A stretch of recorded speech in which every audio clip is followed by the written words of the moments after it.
Yes, thanks for staying with us. Sam Bradbrook joins us from the South Australian Footy Magazine. Sam, how are you? I'm great, thank you for asking. Plenty happening in the Footy Magazine, mate. Let's have a little chat about some of the specials that might be in this week, some special stories. Well, every week we've got the Crows and Power articles. There's a lot of... And at the moment, everything they do is special. Yeah, a lot of controversy with the Power last week, so there'll definitely be a big write-up in there. But we've got a good one this week on North Melbourne and their drafting over the last few years. Been very good and seen them playing better footy than I think everyone thought they would this year. Yeah, you know, it was controversial when they got rid of Petrie, Harvey and Ferrito, was it, last year, I reckon? And, you know, that was a great big slice of experience. But he was always confident, wasn't he, Scotty? You're always confident that they'd recruited well, so you're onto it. Yeah, and one of my favourites, Trent Dumont from the Nord Footy Club, had probably one of his best games against Carlton on the weekend, so good to see him doing that. But also on the flip side of that, you got Boomer Harvey kicking 9 goals in the Northern Footy League over the weekend, so I don't know who you'd rather have. But yes, like I said, North Melbourne's drafting. We got a article on fantasy footy with Dr. Supercoach this week. We've got Troy Lang, a sports scientist, on how you make yourself a better athlete and a better footballer. So, chocolate. And there's one article that you've got to read within 30 seconds. Is that right? Well, otherwise, you can't finish it. Is that right? It's something to do with Charlie Dixon. I don't know. Oh, is that right? Yeah. Hey, you know fantasy football, I've never got into it. So what happens in a buy round? If you have to swap players out, swap them in. I don't know how that works. Pretty much, you just got to hope you don't have too many players playing in the buy. So well, that's it. I don't know how that worked. I'm going to follow that up for next week. A couple of weeks to be reading the article from Dr. Supercoach if you want to keep your fantasy team up and running. Live call this week?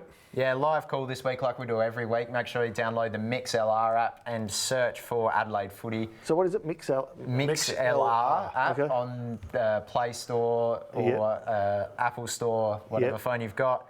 We've got Goodwood versus St Peter's Old Collegians in Div 1 this week. St Peter's a bit worse for wear this season, winless so far. Goodwood in a good vein of form, so wouldn't envy being a St Peter's player this week, but they might be able to get up and get a win. Hey, I'm always up for a prize. What's going on in the magazine this week? What do we got? Well, every week we've got $1,200 worth of prizes. They range from $200. Wow. Cafe vouchers, so you can take your girlfriend out for dinner. Mouth guards, so you can look pretty for her, not getting your teeth knocked out. That's right. Yes. And at the end of the season, we've got a big prize from Houseboat Heaven, 7 nights on a houseboat for 10 people to the Champion Club that we pick at the end of the season. So that's good on you. Well done. Yeah, Sounds good. As soon as you have beanies, I'll be in there. Hey, Sam, you spend a bit of time in there now, write a lot of articles, so you read a lot that's in the magazine. Is there a favourite section for you? You know, most people look at a magazine and they flick to the article or they'll flick to their team or their son's playing or grandson. Is there a favourite for you? Personally, I like the country footballer with the... Well, we get 1,000 photos sent in every week to us. We only get to pick about 40 of them, so we try and get the ones that make the boys and girls look nice and skillful and good to watch. But yeah, just seeing all that footy from around the state, you know, it just makes you see how big footy is in this state. Yeah, good. And I've said it before on this show, I'm a big fan of getting down to your local footy game and buying a pie and a beer and making sure you get involved with the community like that. Well done. Sam, always good to talk to you. Get onto the South Australian Footy Magazine. It is an absolute beauty. Stay with us. Still a bit more to come.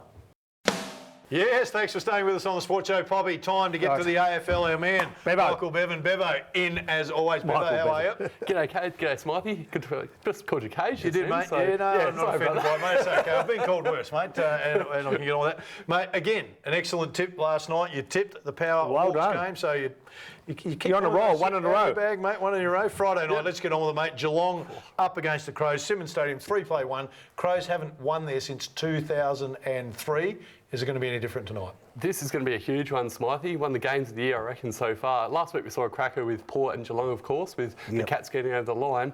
I think it's going to be a similar game this week as well. It's going to be a beauty. Could you see Sloane and Dangerfield matching up? A lot of talk about that this week in the paper. Well, it happened on last Saturday night with Sloane and Fife, of course. So, yeah, I wouldn't mind seeing something similar happening. You know what? Yeah. I know everyone's expecting it to happen, but I think that Scotty will make a mistake if he lets it happen, the coach of Geelong. I think he needs to run a tag on Sloane. It got pointed out to me during the week in no uncertain circumstances, by Andrew Capel that you tag Sloane out of a game, as happened in North Melbourne, as happened in Melbourne. In fact... Well, the stats say it works. It works. In fact, he was either tagged or didn't play in 8 of the 10 losses the Crows have had over this year and last year. So the facts and figures say you've got to take Sloane out of the game. You can't then, therefore, have him go head-to-head. But what do you do if he's tagged?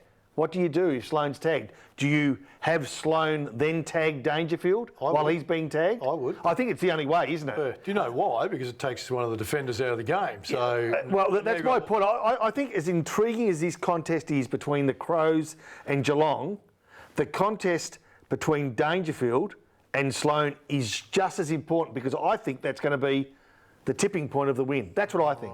What about Selwood?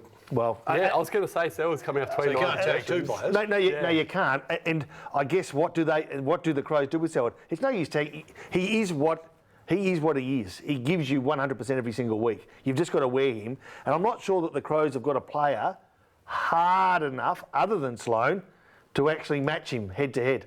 I don't think so. Here's an interesting one to throw at you guys. Scotty Selwood's averaging 16 tackles his last 2 games. Could we see him going on Sloane? Well, maybe that's the answer.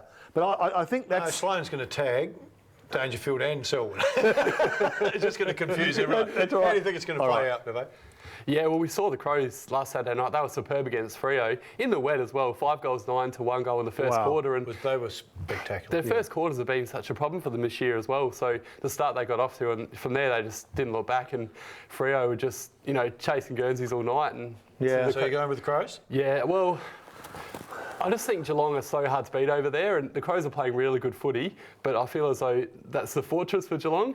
I think they'll win in a close one. Look, I found it really hard to match up the Crows' form last week. They were so good that I thought they can't dish that up again, surely, can they? Can they? Yeah, well, they've been consistent. They dished it up for 5 or 6 weeks, and then had 2 weeks off. Put it this way.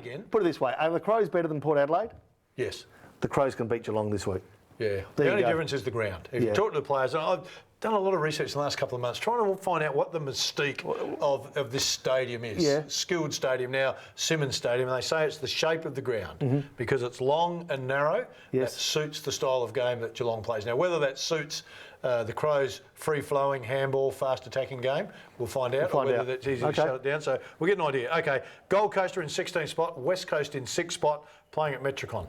Yeah, see, I'm going to go for an upset here. A lot of people would have tipped West Coast, but West Coast are not playing the best of footy at the moment, and Gold Coast aren't bad at home, and I think they should get Ablett back in as well. So I'm going to tip Gold Coast as an upset. I'm not the most courageous person you've ever met, and I haven't got the courage to back the Gold Coast. I just don't know what I'm going to get. Just based on not being courageous.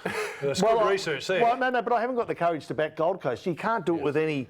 You can't do it with any confidence, I guess, is the word I'm looking for. Yeah, I know. But West Coast, even without Kennedy, even playing away from home, even, being under a bit of pressure, I'm going to go Eagles. All right. GWS are in 2nd spot. Essendon sit in 11th, spotless.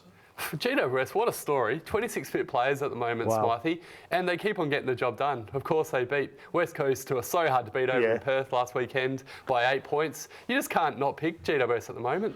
Yeah, GWS for me. Well, I said at the start of the year GWS wouldn't be beaten, and they were beaten first game by 40+ points by the Crows. But it's sort of evolving to the point where GWS and the Crows are starting to go to the top. I think we got a good side there. All right, North Melbourne, Richmond, 13 play 5th. This should be an absolute beauty. Yeah. Again, it's really hard to pick this one. The Kangaroos were really impressive against the Blues, although the Blues did hit the front in the last quarter after the Kangaroos led by 45 points. So, they won't be. They'll be certainly not hoping that happens this week against the Tigers. And the Tigers got back to some good form with beating Essendon last Saturday night in the Dreamtime game. So, yeah, this one's another hard one to pick, but I'm going for the Tigers. Tigers for me in a word. Tigers, all right, the Tigers. Last one quickly, Sunday, Freo 7th, Collingwood in 12th. Freo got pants by the Crows. Yes. Collingwood starting to win a couple of games. Yeah, Ross Lyon certainly wasn't happy after the last Saturday night's game. His first loss by 100 points since his coaching. Yep. They'll come out firing, I reckon, Freo, and they'll do a number on Collingwood. All right, we know. St Kilda, Sydney, Carlton, Western Bulldogs, Brisbane Lions, Melbourne all have the bye. Stay with us. Still a bit more to come on the show.